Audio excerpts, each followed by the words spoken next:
Doctor Ambedkar को ही संविधान निर्माता क्यों कहते हैं? क्या डॉक्टर अंबेडकर ने अकेले ही भारत का संविधान बनाया था? अगर सिर्फ डॉक्टर अंबेडकर ने ही संविधान लिखा तो संविधान सभा के करीब 300 सदस्य क्या कर रहे थे? क्यों भारत का संविधान लिखने का श्रेय सिर्फ डॉक्टर अंबेडकर को ही दिया जाता है? जय भीम साथियों, मैं हूं सुमित चौहान और आप देख रहे हैं द न्यूज वीक। आज के इस वीडियो में हम इन सभी सवालों के जवाब देंगे और वो भी पक्के सबूतों के साथ में, इसलिए वीडियो को आखिर तक जरूर देखें और हमारे चैनल को भी जरूर सब्सक्राइब करें। तो आइए शुरू करते हैं।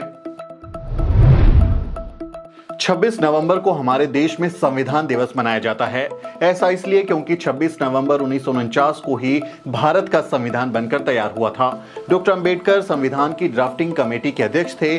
26 नवंबर 1949 को संविधान सभा में भारत का संविधान पेश करते हुए डॉक्टर अंबेडकर ने कहा था, मुझे जो भी श्रेय दिया जा रहा है वो मेरे अकेले का नहीं, इसका कुछ हिस्सा जाता है सर BN राव को, जो हमारी सभा के संवैधानिक सलाहकार हैं, जिन्होंने संविधान की ड्राफ्टिंग के लिए संविधान का कच्चा मसौदा तैयार किया। इस श्रेय का कुछ हिस्सा उस ड्राफ्टिंग कमेटी के सदस्यों को भी जाना चाहिए।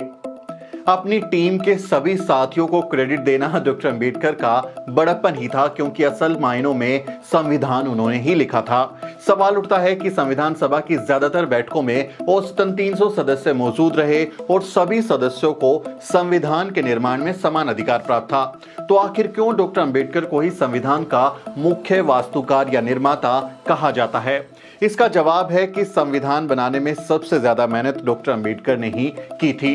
भारत के पहले प्रधानमंत्री जवाहरलाल नेहरू की आत्मकथा लिखने वाले माइकल ब्रेचर ने अपनी पुस्तक नेहरू ए पॉलिटिकल बायोग्राफी में लिखा है।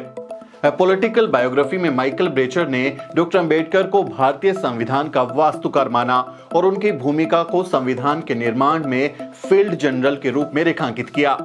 संविधान सभा के सामने संविधान प्रस्तुत करते हुए अपने अंतिम भाषण में डॉक्टर अंबेडकर ने गरिमा और विनम्रता के साथ इतने कम समय में इतना मुकम्मल और विस्तृत संविधान तैयार करने का श्रेय अपने सहयोगियों को दिया। लेकिन पूरी संविधान सभा इस बात को जानती थी कि एक महान लीडर का अपने सहयोगियों के प्रति विनम्र आभार है। डॉक्टर अंबेडकर संविधान की ड्राफ्टिंग कमेटी के अध्यक्ष थे, जिसकी जिम्मेदारी संविधान का लिखित प्रारूप प्रस्तुत करना था। इस कमेटी में कुल 7 सदस्य थे और संविधान को अंतिम रूप देने में डॉक्टर अंबेडकर की भूमिका को रेखांकित करते हुए भारतीय संविधान की ड्राफ्टिंग कमेटी के एक सदस्य TT कृष्णामाचारी ने नवंबर 1948 में संविधान सभा के सामने कहा था, संभवतः सदन इस बात से अवगत है कि आपने ड्राफ्टिंग कमेटी में जिन 7 सदस्यों को नामांकित किया उनमें एक ने सदन से इस्तीफा दे दिया है और उनकी जगह अन्य सदस्य आ चुके हैं। एक सदस्य की इसी बीच मृत्यु हो चुकी है और उनकी जगह कोई नए सदस्य नहीं आए हैं। एक सदस्य अमेरिका में थे और उनका स्थान भरा नहीं गया। एक अन्य व्यक्ति सरकारी मामलों में उलझे हुए थे और वो अपनी जिम्मेदारी का निर्वाह नहीं कर रहे थे। एक दो व्यक्ति दिल्ली से बहुत दूर थे और संभवतः स्वास्थ्य की वजह से कमेटी की कार्यवाहियों में हिस्सा नहीं ले पाए।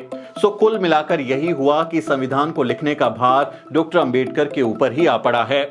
मुझे इस बात पर कोई संदेह नहीं कि हम सबको उनका आभारी होना चाहिए कि उन्होंने इस जिम्मेदारी को इतने सराहनीय ढंग से अंजाम दिया है। डॉक्टर अंबेडकर की जीवनी लिखने वाले क्रिस्टोफ जेफरलो अपनी किताब में लिखते हैं, हमें ड्राफ्टिंग कमेटी की भूमिका का एक बार फिर से आकलन करना चाहिए।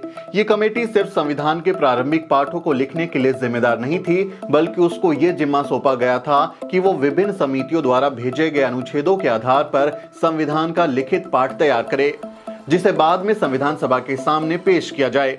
सभा के समक्ष कई मसौदे पढ़े गए। हर बार ड्राफ्टिंग कमेटी के सदस्यों ने चर्चा का संचालन और नेतृत्व किया था। अधिकांश बार यह जिम्मेदारी डॉक्टर अंबेडकर ने ही निभाई थी। इसी तथ्य को रेखांकित करते हुए मरहूम समाजशास्त्री प्रोफेसर गेल ओमवेट लिखती हैं कि संविधान का प्रारूप तैयार करते समय उनके विवादित मुद्दों पर अक्सर गर्मागर्म बहस होती थी। इन सभी मामलों के संबंध में अंबेडकर ने चर्चा को दिशा दी, अपने विचार व्यक्त किए और मामलों पर सर्वसम्मति लाने का प्रयास किया। डॉक्टर अंबेडकर मल्टी टैलेंटेड थे। डॉक्टर अंबेडकर उन चंद लोगों में शामिल थे जो ड्राफ्टिंग कमेटी का सदस्य होने के साथ साथ बाकी 15 कमेटियों में से कई कमेटियों के सदस्य भी थे।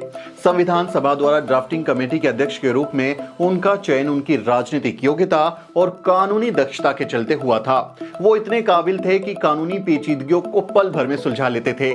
कानून की अवधारणा, उसकी व्याख्या करना और उसके पालन की रूपरेखा तैयार करने में उनका कोई सानी नहीं था। विदेश में अव्वल दर्जे की शिक्षा लेकर लौटे डॉक्टर अंबेडकर उस समय देश के सबसे ज्यादा पढ़े लिखे लोगों में शुमार थे।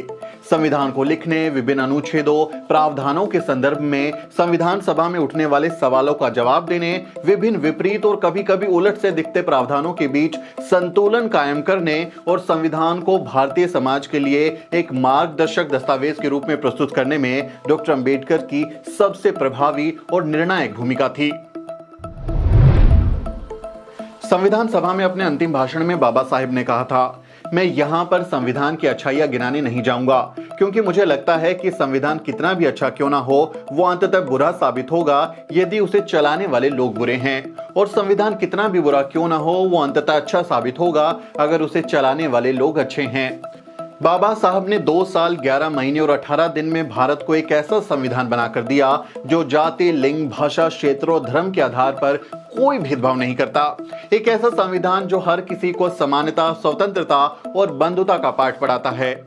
एक ऐसा संविधान जो सामाजिक न्याय की गारंटी है। इसलिए डॉक्टर अंबेडकर को ही भारत के संविधान का जनक कहा जाता है। अब अगर कोई आपसे कहे कि डॉक्टर अंबेडकर को ही संविधान निर्माता क्यों कहा जाता है, तो बस इस वीडियो का लिंक उन्हें भेज देना और आप जाते जाते हमारे चैनल को भी जरूर सब्सक्राइब करें। मेरा नाम सुमित चौहान है और इस वीडियो को, इस स्टोरी को बनाने में मेरी मदद कर रहे हैं मेरे सहयोगी मोहित कुमार और अजरा परवीन। अगले वीडियो में मिलते हैं साथियों, तब तक के लिए जय भीम।